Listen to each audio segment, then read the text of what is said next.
Conseil gratuit. Donc, si vous étiez averti, quand un président accède au pouvoir, il fallait de temps en temps que les conseils spirituels de ce président-là et que le président fasse recours à la vie des divers rois d'Israël dans la Bible pour savoir comment vous dirigez le peuple en mal ou en bien et quelles en sont les conséquences. Regardez le premier exemple. Le premier roi d'Israël dont Dieu avait dit à Samuel de le choisir, c'était le roi Saül. Mais c'était un roi insensé. Par 2 fois, il a agi en insensé. Je n'entre pas dans le détail. Et Samuel lui disait, tu as agi en insensé.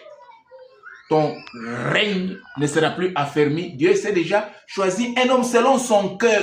Ce n'est pas un péché de dire à un roi, tu es un insensé, tu as agi en insensé. Comme moi, Némi Amani Bizinga, je dis à Tshisekedi, c'est un insensé. Il agit toujours en insensé. Et pour n'avoir pas obéi à la voix de Dieu, lui, le roi Saul, Dieu l'avait rejeté. Et ce n'était plus lui qui était roi, c'était maintenant l'homme selon le cœur David. N'est-ce pas? Malgré ses fautes, mais David avait un cœur entièrement tourné à Dieu. De temps en temps qu'il péchait contre Dieu, il se repentait, il confessait, contrairement au roi Saul et à Tshisekedi d'aujourd'hui. Mais parce que le roi David devait aussi mourir, alors il a légué son pouvoir à son fils Salomon, celui le 3e roi d'Israël. Maintenant, voici les fautes du 3e roi d'Israël, Salomon. Il a eu à prendre beaucoup de femmes et de concubines jusqu'à en posséder même 1000. Et toutes les femmes païennes venant chez lui avec leur divinité, alors cela a fait que le cœur du roi Salomon se détournait de la crainte des dieux éternels et se tournait maintenant vers les dieux étrangers, les dieux Baal. C'était déjà un péché.